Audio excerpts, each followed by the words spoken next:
News पहुंचाएगा हर खबर आप तक।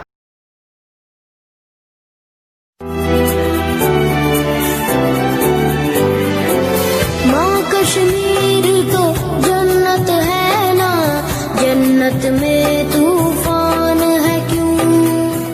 इस्लामी कहती है जमात इस्लामी, दस्तूर भी होगा इस्लामी, दस्तूर भी होगा इस्लामी, क्या साथ चलोगे इस्लामी, क्या साथ चलोगे इस्लामी, फिर कौन बहेगा इस्लामी, फिर कौन बहेगा इस्लामी, क्या सोच लिया है इस्लामी। जी नाज़रीन, ये इलाका बैतुल मुकर्रम मस्जिद के चंद कदम दूर ये यूनिवर्सिटी रोड है, जो कि जाने वाला रोड जो कि हसन स्क्वायर की तरफ जा रहा है। वहाँ पे एक ज़ोरदार धमाका हुआ जबकि जमात इस्लामी की रैली जा रही थी, उस पर धमाका, उनके तकरीबन 20 से 22 लोग ज़ख्मी हुए हैं।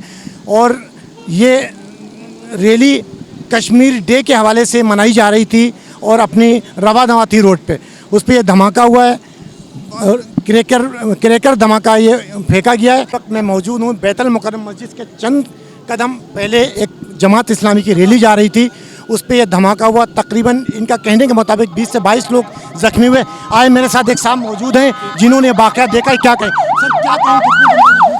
आज यहाँ पर ये जो रैली हुई असर की नमाज़ के बाद बैतुल मुकर्रम मस्जिद के बाहर अमीर जमात इस्लामी कराची नईमुर रहमान साहब की क़यादत में, तो जैसे ही यहाँ पर इस जगह पर पहुँची तो किसी गाड़ी के अंदर चंद शरपसंद लोगों ने यहाँ पर क्रैकर बम से इस पर हमला किया।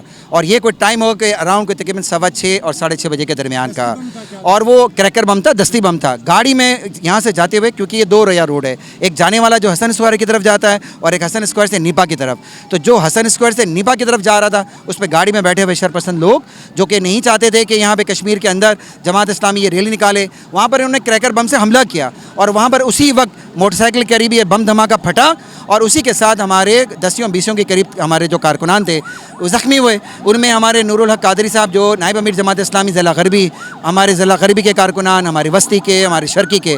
और इस पूरे काम के दौरान में हमने देखा कि इंतज़ामिया का जो रवैया था वो ठीक नहीं था, और इंतज़ामिया और रेंजर्स जो हैं वो देख रहे थे, और वो ये भी चीज़ देख रहे थे कि यहाँ पर ये किसने गाड़ी को फेंका, लेकिन उन्होंने उनके पीछे जाकर इसको पकड़ना गवारा नहीं किया।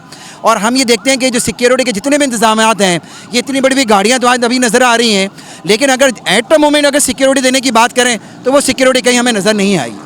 और जब यहाँ तकरीरें शुरू हुई हैं उसी वक्त यहाँ 2 मोटरसाइकिल सवार बैतुल मुकर्रम की तरफ से ही आए हैं, और जहाँ ये खून पड़ा हुआ है इसके इस तरफ ये यू टर्न है, यहाँ से बाइक ने यू टर्न किया और क्रैकर फेंका है। ये क्रैकर फेंकने की वजह से हमारे कोई 15-16 लोग शदीद ज़ख्मी हुए हैं, जिसमें से 2-3 तो ज़्यादा ही ज़ख्मी हैं। हम उस वक्त इधर ही थे, लेकिन हमने लोगों को बचाने के लिए कि ऐसा नहीं दूसरा हमला हो जाए, लोगों को कहा 1 मिनट के लिए ज़रा दूर हो, और 1 मिनट तवक्कुफ़ किया और फिर हमने लोगों को शिफ्ट किया है हॉस्पिटल। 5 लोग हमने यहाँ अल मुस्तफ़ा भेज दिए थे, बाकियों को आगा खान और लियाकत नेशनल भेजा था। इस वक्त 15-16 लोग होंगे, इससे कम नहीं है, इससे ज़्यादा ही होंगे, लेकिन ये वो लोग हैं जो ज़ख्म ज़्यादा हैं। इसमें से 4-5 के ज़ख्म काफ़ी ज़्यादा हैं जिनको उठाया हमने। पाकिस्तान और कराची के लोगों का इत्तेहाद और कराची के लोगों की पुश्तैनी पसंद नहीं आई है, लेकिन मैं उनसे भी ये कहना चाहता हूँ कि भूखों से ये चिराग बुझाया ना जाएगा। तो आपने सुना कि उन्होंने क्या कहा था, लेकिन इसके अलावा से अभी तक कोई उसका फैसला नहीं हुआ कि कहाँ कहाँ कितने कितने लोग पहुँचाने के। कैमरामैन रियान शाह के साथ Aslam Khan, CNBC city news Karachi. CNBC city news पहुंचाएगा हर खबर आप तक।